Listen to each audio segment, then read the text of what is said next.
Hey there, it's Mitzi. Welcome to my channel. Today I'm sharing a weekly reading update, and this one is so different than the week before.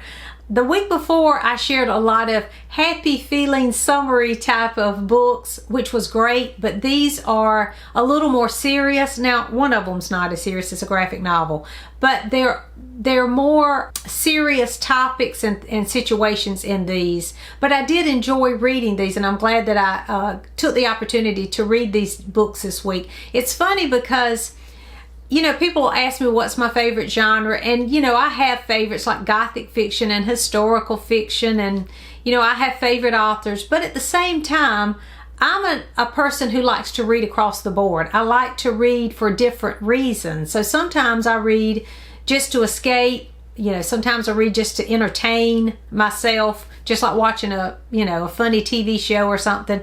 And then other times I read to learn or to learn about a new topic or time period. So I read for so many different reasons. So that's why a lot of different genres and topics appeal to me. So these are all different, and I thought that that was pretty interesting that I read those this week. So the first one that I read was a buddy read with Kate Howe, and then there were several others in our buddy read, but it was A Town Like Alice, and this was written by Neville Shute, I think's the name of the author of this one. This is about a girl named Jean. She's living in Malaysia during the time of the Japanese invasion, and she is captured with some women and children, and she happens to be the only single woman in the group.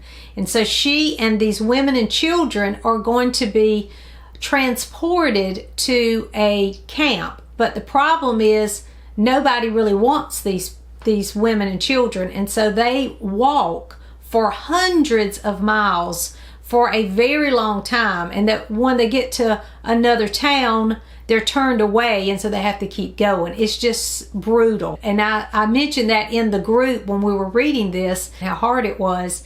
I've read a lot of books set in this time period. It was so different the way that this was told. The way that the author shared the story was different than what I'm accustomed to. That made it interesting. But it was really hard to read. And I guess, being these women and these children and, just the realities of war, it was really difficult.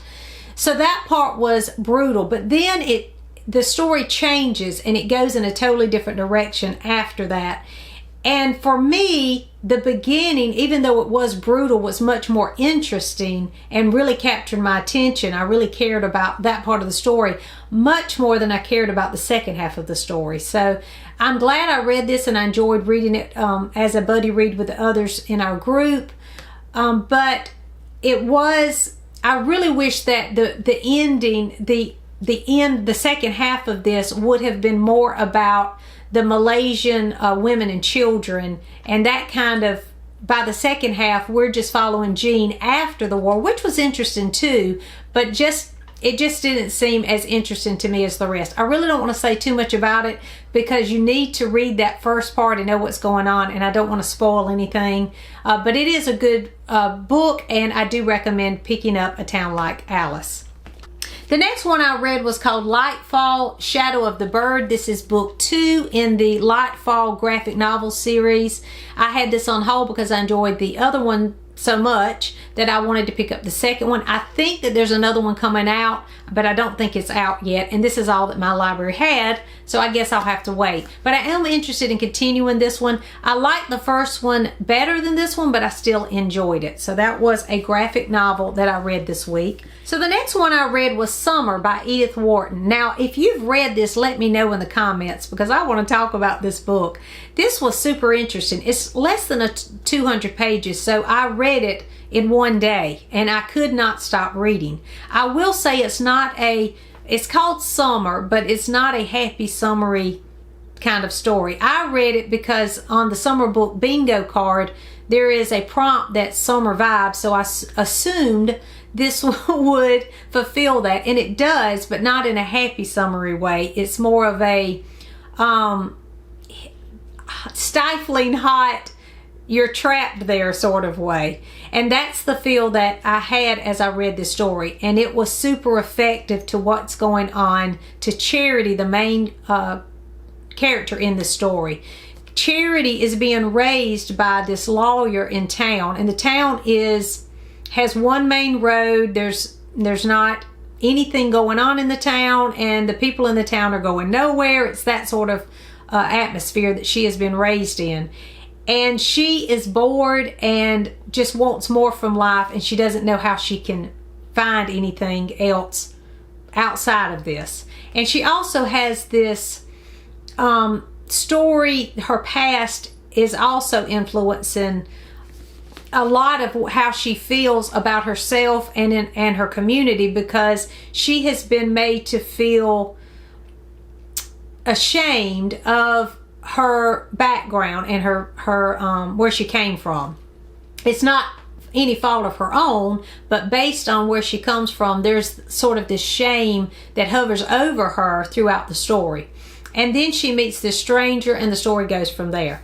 The story, though, did give me sort of a trapped feeling, and you do feel that feeling throughout.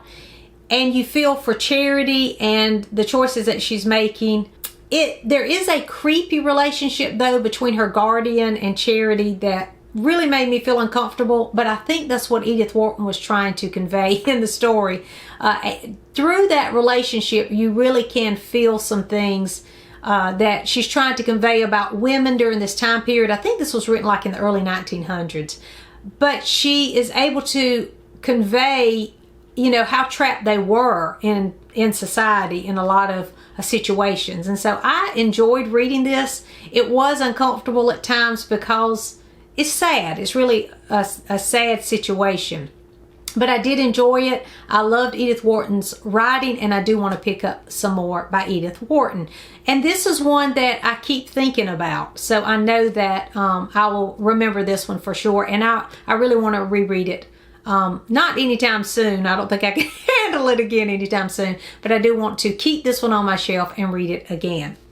And then I read The Island of Dr. Moreau by H.G. Wells. There is a prompt for science fiction on our bingo card, and so this fulfills that prompt. And I am trying to read through, I received at Christmas a collection of H.G. Wells science fiction books and short stories, and so I'm trying to read through those. This was one of the books that I had not read by H.G. Wells. If you are looking for something Victorian that is totally different than a lot of the books that we read at Victober for Victorian literature, this would be one that you might want to pick up. It's short, and it was written during the Victorian period. This book was strange and super creepy and a little scary at times. It's about a man who is shipwrecked on this island, and when he gets there, he meets Dr. Moreau and his companion, and things are just weird. Things are strange. He hears strange sounds. He sees strange things, and it gets creepier and creepier as you discover what's going on this island. This book reminds me of Lord of the Flies because it's discussing morality and human nature, how we, if we're left to our own vices, how would we respond to that, those sort of things. It has a lot of the same topics that are in Lord of the Flies, not with children, this is with adults, but still, Lord of the Flies with a science fiction twist to it. And that's the best way I can describe this story. It was interesting. It was super interesting. It was a page turner. But it was creepy. It's super creepy and a little scary at times. So that was the other book that I read this week. So I read 4 different books this week from 4 totally different genres, 4 totally different topics. But I really enjoyed them because they were all interesting in their own way, and they made me think a lot. Especially The Island of Dr. Moreau and Summer. These I will still continue thinking about for a long time, and I do want to revisit those later on in the future. So those are the things that I read this week. What have you been reading? Let me know in the comments. Thanks for watching, and I'll see you soon.